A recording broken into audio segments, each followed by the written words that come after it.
जय हिंद। जैसे कि आपको पता है, आज ये जो प्रैक्टिस है वो मॉक ड्रिल की प्रैक्टिस हो रही है। और ये जो बच्चे हैं गोमती देवी पीजे कॉलेज के एनसीसी कैडेट्स हैं, जो कि गाँव से ढाणियों से आते हैं, और ये आज जो प्रैक्टिस करके जाएंगे वो अपनी ढाणी और गाँव में जाकर ये बताएंगे।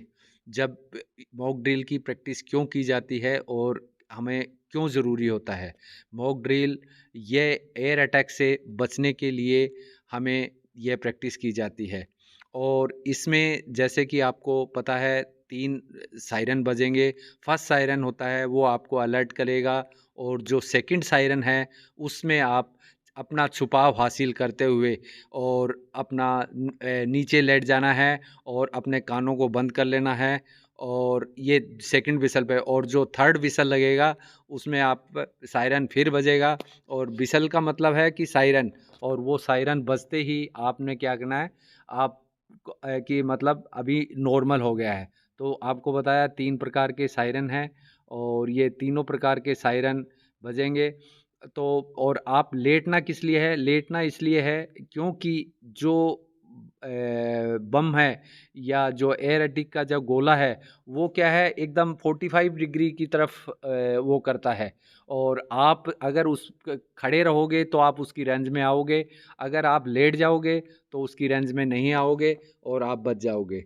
लेटने का मतलब ये है कि आप अपनी बॉडी को ज़मीन के जितनी भी नज़दीक से नज़दीक एकदम क्लोज करके उसको सटाकर एकदम उल्टा लेट जाना है और कानों को बंद कर लेना है और सर को एकदम ज़मीन के साथ चिपका लेना है। अभी इसी प्रकार ये है फर्स्ट। बहुत बढ़िया आपने किया है।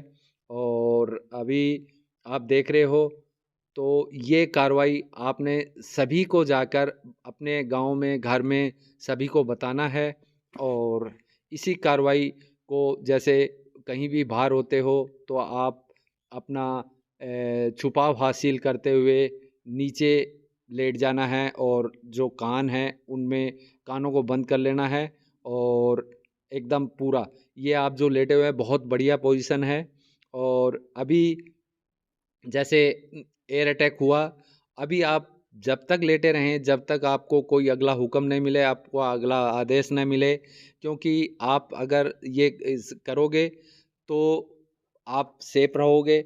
और ये बात आप सबको बताएं और सबको समझाएं कि इस प्रकार की कार्रवाई हमें करना है। अभी जो बिसल लगेगा उसके ऊपर जो अगला जो सायरन बजता है, अभी चाहे आपको 1 घंटा 1.5 घंटा है वो लेटना पड़ सकता है। और जो जो फाइटर आते हैं वो आके एक बार आगे चले जाते हैं, अभी आप खड़े हो सकते हैं। ये था आपका मॉक ड्रिल का। अभी मैं आपको बता रहा हूं, अगर आप कहीं क्लास में, जैसे अभी हमने बाहर देखा, बाहर है, अगर आप क्लास में दो स्टूडेंट पढ़ रहे हैं उनके लिए है ये। जो भी आप, अगर आपको फिर सायरन बजता है या मॉक ड्रिल का प्रैक्टिस होता है तो आप अपनी जगह से हटके नीचे आड़ लेते हुए बैठ जाना है चुपचाप, और कोई मूवमेंट नहीं करना है, कोई आवाज नहीं आएगी किसी की भी। अभी मैं आपको फर्स्ट विसल मार रहा हूं, उसमें आपको सचेत होना है। सेकंड विसल में आपको नीचे डाउन हो जाना है और चुपचाप बैठ जाना है। अभी आप यहाँ बैठे हैं और जैसे ही बिसल बजा, बहुत बढ़िया, इस प्रकार लेट जाना है और नीचे हो जाना है। अपनी आड़ लेते हुए नीचे बैठकर अपना छुपाव हासिल कर कर कोई हल्ला नहीं होगा। और आप देख रहे हैं अगर ये रात को होता है तो जो आपको खिड़की हैं इसको ब्लैकआउट करना है, इसके ऊपर पेपर चिपका देना है, और जबकि आपकी जो रोशनी है वो बाहर न जाए और कोई आपको टारगेट न कर